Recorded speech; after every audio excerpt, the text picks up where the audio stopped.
राधे राधे भक्तों, जय श्री कृष्ण। आज हम गीता में भक्ति का महात्म्य पढ़ेंगे। तत्ववेचनी गीता से मैं आपको ये सारा जो भी है बता रही हूँ, और ये स्वयं श्री जयदयाल गोंडका जी द्वारा टीकाकृत पुस्तक है। गीता प्रेस बहुत सालों से, लगभग 1923 से धर्म और धार्मिक पुस्तकों के लिए एक बहुत बड़ा सहयोग दे रहा है। मैं अभी अपनी रिसेंट जर्नी गोरखपुर से ये पुस्तक लाई हूँ। बहुत बार इसके बारे में सुना था। कहते हैं जिसने तत्ववेचनी गीता पढ़ ली उसको अपनी साधना पथ में सफल होने से कोई नहीं रोक सकता। तो आपकी तरह मैं भी प्रभु भक्ति में, साधना मार्ग में आगे बढ़ना चाहती हूँ। इसलिए मैं ये किताब खुद भी पढ़ती हूँ और चाहती हूँ कि मेरे जैसे और बहुत सारे साधक हैं जिनको कभी जीवन में प्रभु के आश्रय की जरूरत पड़ती है। वैसे तो पड़ती ही रहती है, पर तत्ववेचनी गीता उसमें मार्ग आपका सफल बनाती है। तो आज का पाठ शुरू करेंगे गीता में भक्ति। जय जय श्री राधे। गीता में भक्ति, ज्ञान, कर्म सभी विषयों का विशद रूप से विवेचन किया गया है।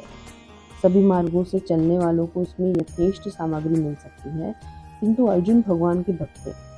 अतः सभी विषयों का प्रतिपादन करते हुए जहाँ अर्जुन को स्वयं आचरण करने की आज्ञा दी थी, वहाँ भगवान ने उसे प्राय भक्ति प्रदान कर्मयोग का उपदेश दिया है। तो कहीं कहीं केवल कर्म करने की भी आज्ञा दी है, परंतु उसके साथ भी भक्ति का अन्य स्थलों से अध्याहार कर लेना चाहिए। चौथे अध्याय के 34वें श्लोक में जो भगवान ने अर्जुन को ज्ञानियों के पास जाकर ज्ञान सीखने की आज्ञा दी है, वह भी ज्ञान प्राप्त करने की प्रणाली बतलाने और अर्जुन को चेतावनी देने के लिए। वास्तव में भगवान का आशय अर्जुन को ज्ञान सिखाने के लिए किसी ज्ञानी के पास भेजने का नहीं था, और न अर्जुन ने जाकर उस प्रक्रिया को कहीं से ज्ञान सीखा।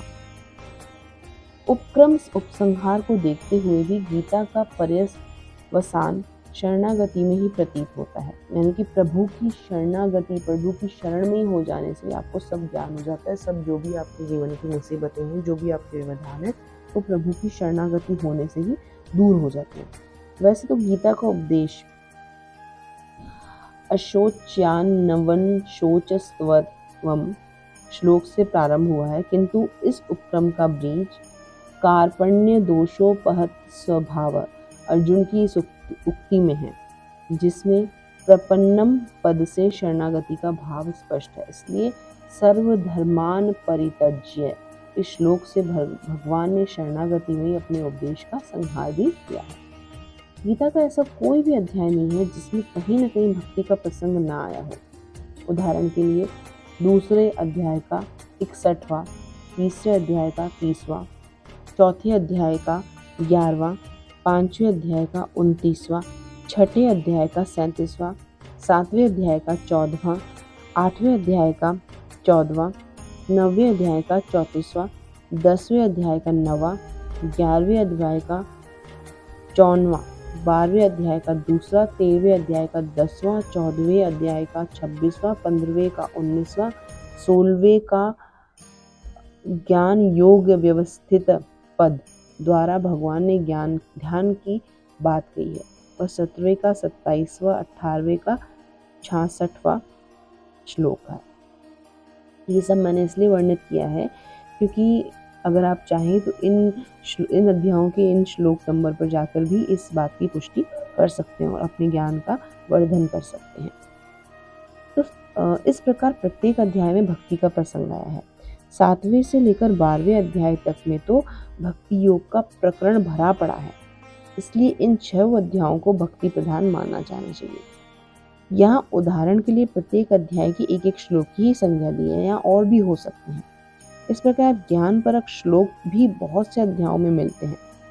उदाहरण के लिए दूसरे अध्याय का 29वां, तीसरे अध्याय का 28वां, चौथे का 24वां, पांचवें का 13वां, छठे का 29वां, 8वें का 13वां, 9वें का 15वां, 12वें का 30वां, 13वें का 24वां, 14वें का 19वां, 18वें का 49वां श्लोक देखना चाहिए।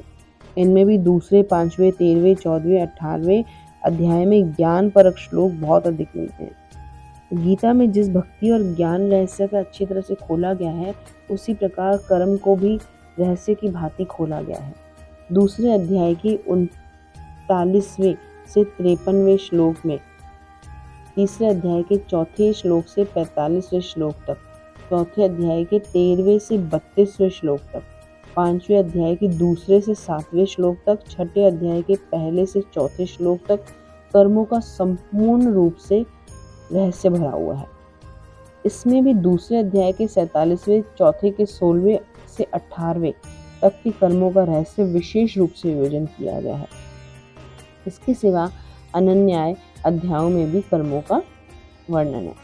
प्रिय भक्तों, आप इन सारे श्लोकों को इस वीडियो को रिवाइज करके या पॉज करके एक बार जाके पढ़िए। मैं चाहती हूँ आप ये वीडियो जिस समय शुद्ध अवस्था में उस समय सुने, ताकि आप ये उस समय कर पाएँ, श्रीमद् भागवत गीता को हाथ लगा पाएँ और वहाँ जाकर उन श्लोकों को पढ़ें।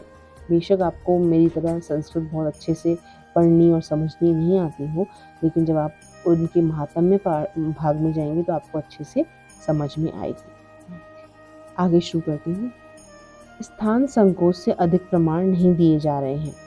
इसमें यह विदित होता है कि गीता में केवल भक्ति का ही वर्णन नहीं है, ज्ञान, कर्म और भक्ति तीनों की ही सम्यक्तया प्रतिपादन है। तो हमने गीता में भक्ति का कहाँ कहाँ वर्णन है, गीता में भक्ति का कहाँ कहाँ विशेष रूप से उल्लेख किया गया है और एक साधक को भक्ति के लिए क्या क्या करना चाहिए वो प्रभु ने किस किस श्लोक में बताया है, ये आप जाकर इस वीडियो के माध्यम से देख सकते हैं। अगला हम करेंगे सगुण निर्गुण की उपासना और तत्व की हम अगली वीडियो में करेंगे। जय जय श्री राधे।